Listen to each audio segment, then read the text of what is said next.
Hello and welcome back to the TV Show Club. The club where we talk about TV shows that we're recently watching, viewing and enjoying. Let me know what you've been recently watching and enjoying, and if you've seen what I'm about to talk about, let me know in the comments what you thought about it.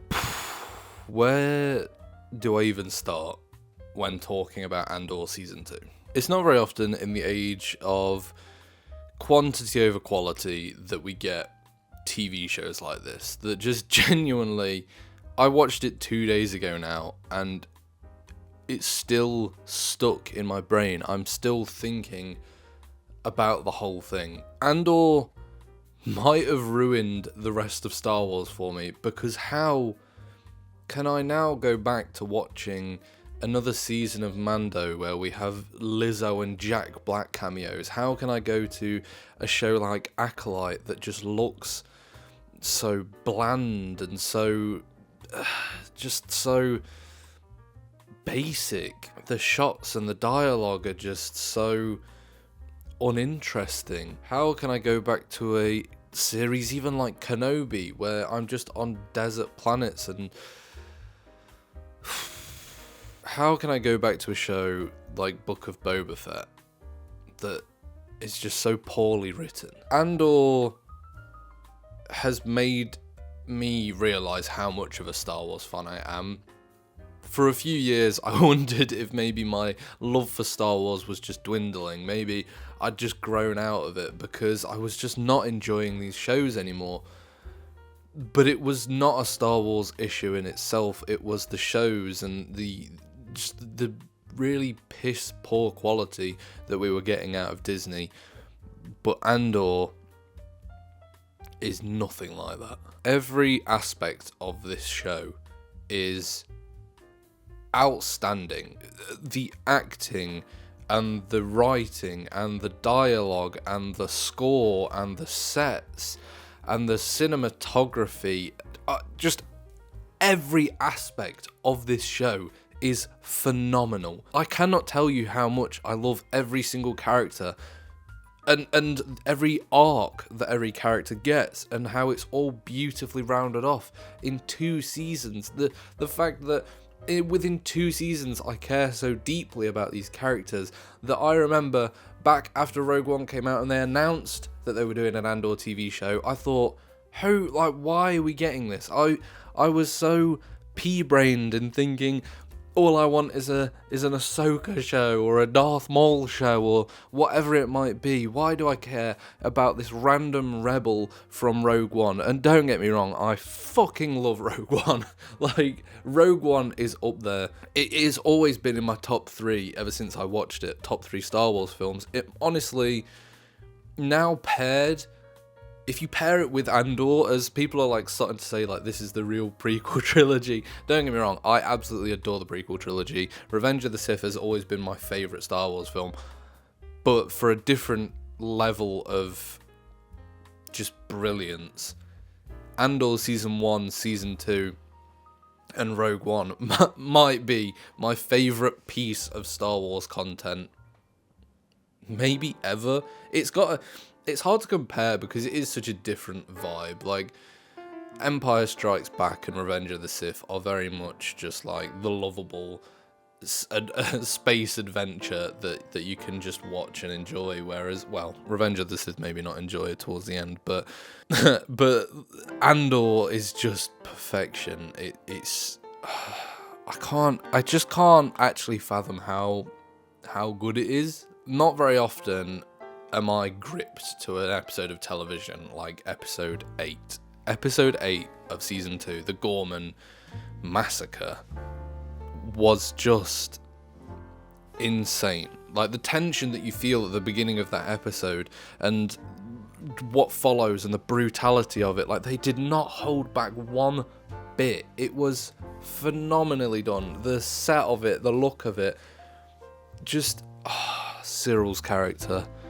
I'm jumping around because I'm so excited to talk about Andor. I've been waiting 2 days to get back from work to talk about it, but Cyril's character arc, it was the character that you kind of loved to hate and hated to love at the same time. Like, you sort of rooted for him, but you also didn't because he was working for the ISB, but also you had nothing against him. And oh my god, just that, the round off of the fact that just before, and this is full spoiler warning by the way, just before getting shot in the head.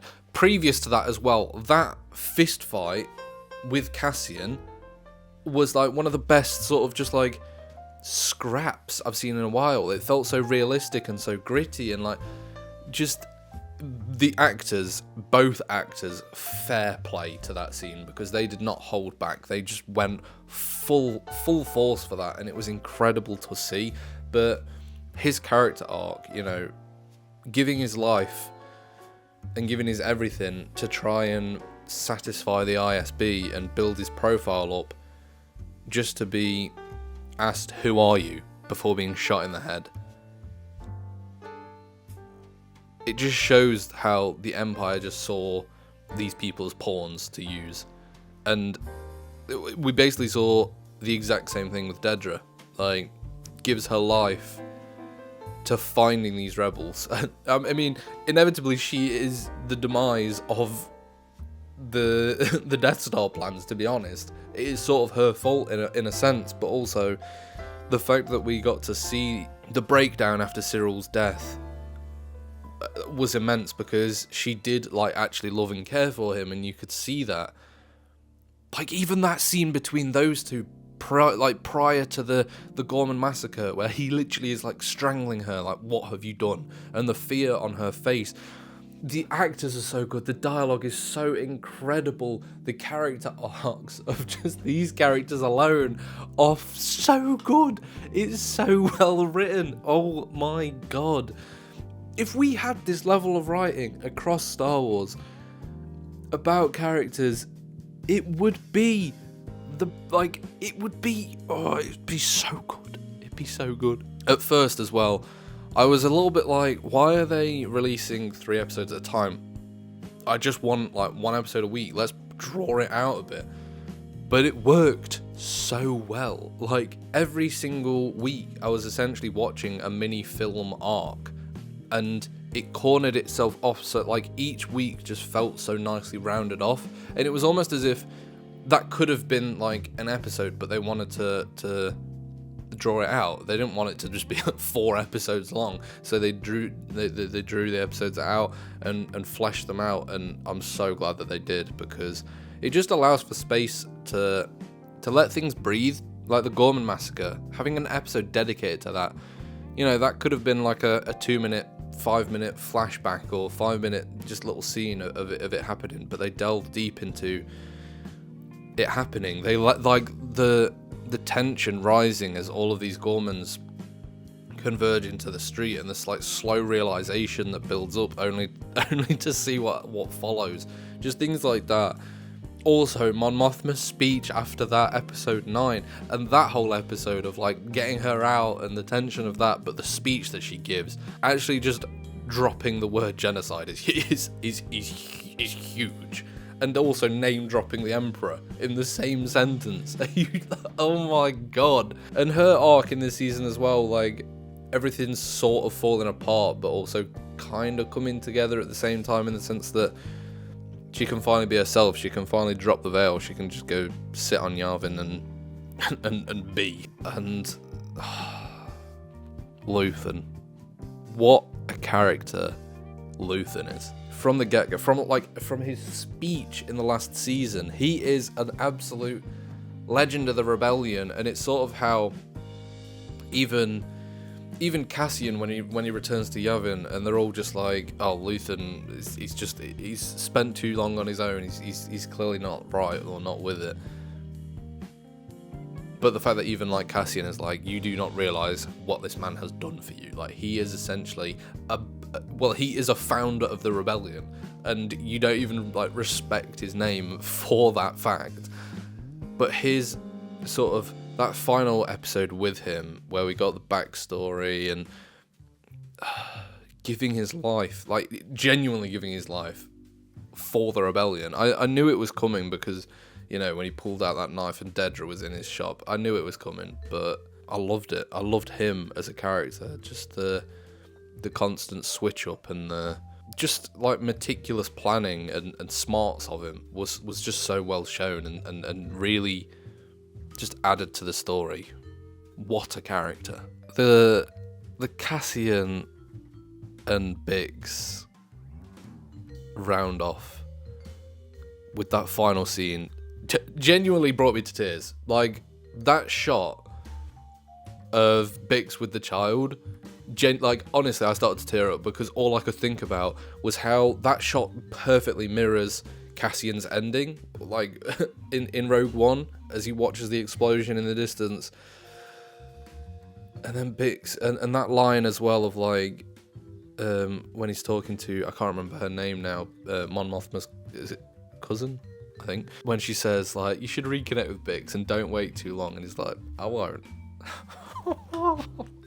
It's so well written, but it's so devastating. And one thing I really hope that doesn't happen is, for the love of God, let Cassian and Bix's child live in peace. Like, let him just live on that planet and live his life. Because if he then comes back as, like, some weird, like, rebel or fighter or something in, I don't know, in, like, a sequel series or Mandalorian or something, it will ruin it for me, because like, sure, cool fan service, but also at the same time, the point is that Cassian gave his life for a sunrise that he won't see. That was the whole thing. And that sunrise that Bix is looking at with the child is the peace and is what he gave his life for. He gave his life so that people like that could live on and not have to fight. And so it sort of ruins. Also, while we're on the topic, it makes me hate the sequels so much more than I already did, because now you have this huge cast of people like Luthen, Cassian, just every single person who's part of the rebellion and this series, who gives their life for it, who genuinely sacrifices everything for this rebellion to get the Death Star plans so that they can destroy it and bring an end to the Empire. Just for a few years later, somehow Palpatine returned. It stings. It's almost disrespectful to those characters. Like, it makes it so much worse. Even that scene in, I think is it 10 or 11? It might be 11. It's 11. When they go to extract Luthen's assistant. Why can I not remember her name? Begins with a K, and I can't for the life of me remember it. But that moment when the K2 drop. Oh my god. Him ripping through the troopers. The fact he held up the ISB agent's body and used it as a shield, and they were just shooting his dead body, and he was just like flopping around. Honestly, like a horror scene. Just genuinely. But this is what I love. Like, they did not hold back. They did not just take the easy route. They made it brutal, because this is a rebellion against an empire. This is supposed to be gritty. It's supposed to be like gruesome and rough, and that is just what this show is, and it's phenomenal. That final scene, just rounding off every character, like Andor walking and the little eye that he made to the I don't know what you call it. Is it like a force teller or like the fortune teller woman? There is a name for her, but I can't remember what it is. But just that scene, the music playing, and then we see Bix, but we also see Dedra in prison, and it just rounds off every character so well. And I think that's what makes this show, like, there was no strings left. I guess the only person I could think of that, like, I'd love to know what happened to, and it might not even be worth talking about, and that's why they didn't show it, but the guy from the prison arc who can't swim, I'd love to know what happened to him. Like, did he stay in prison? Did he escape? Did he just drown? I don't know. Like, I'd love to know. We definitely need to talk about the sets and the cinematography of Andor, because this genuinely is probably the best looking thing that Star Wars has ever made. Like ever, without a doubt. Like, even compared to the films, which is mental when you see the budget that films get, and this is a TV series. No CGI looked bad in this. Every location they went to felt so fleshed out. Like, it didn't just look like a set that they were going to for one episode.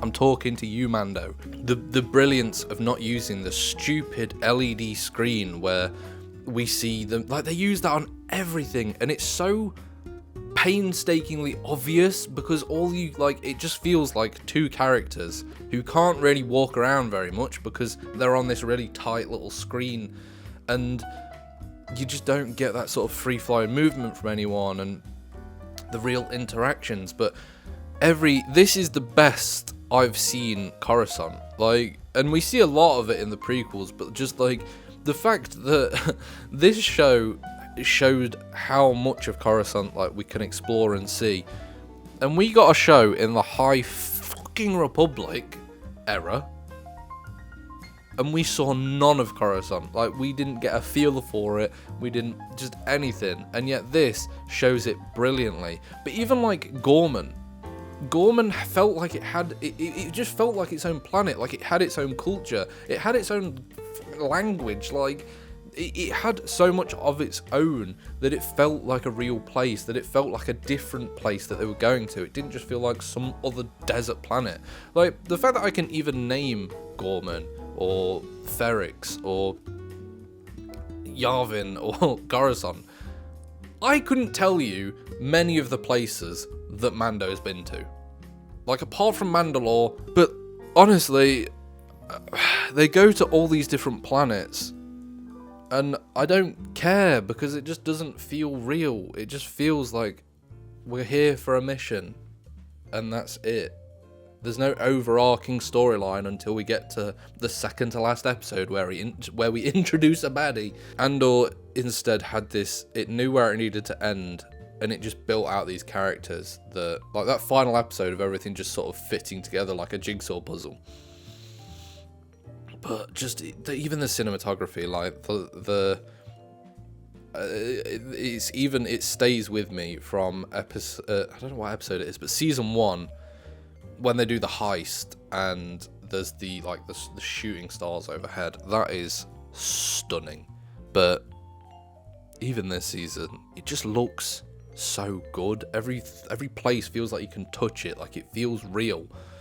And that's what you want from a show. I want them to use more real sets, real locations. I know it's costly, but it adds so much more to the show than you probably realize. Even just like the cinematography of showing these people.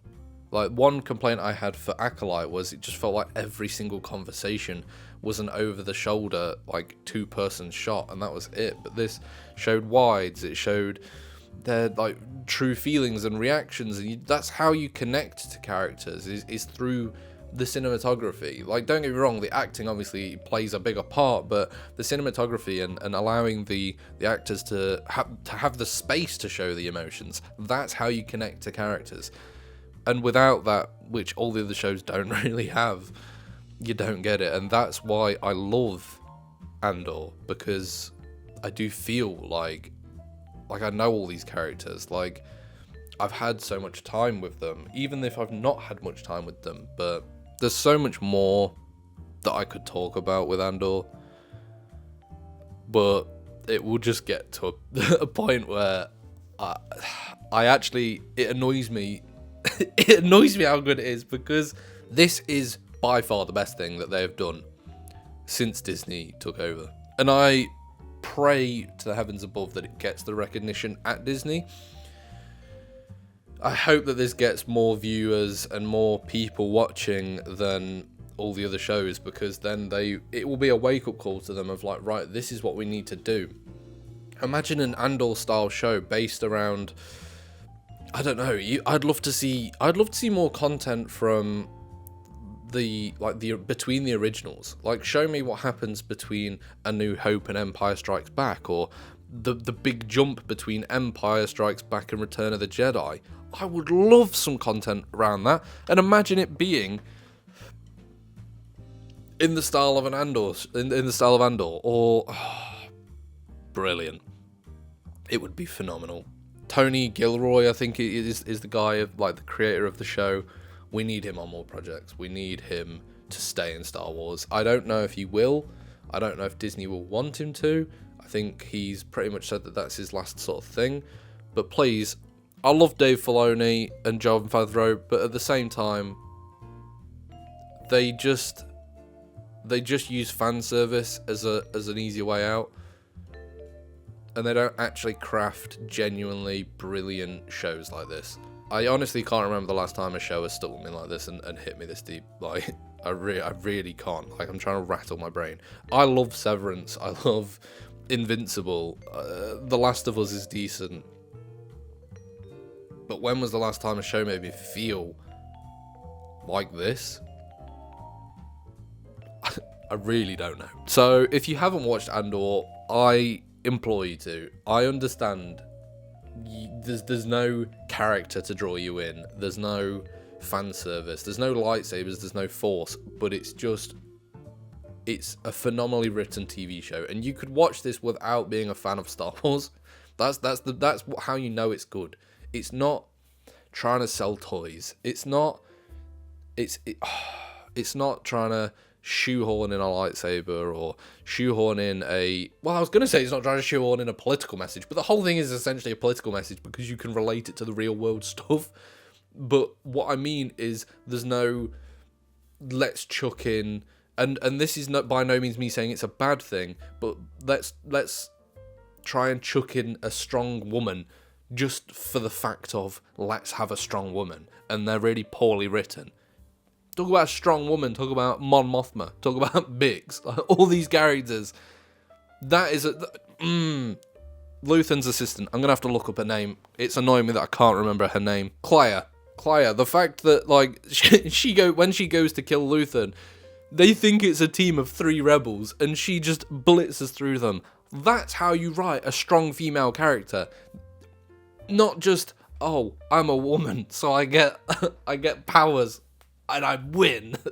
That is not good writing.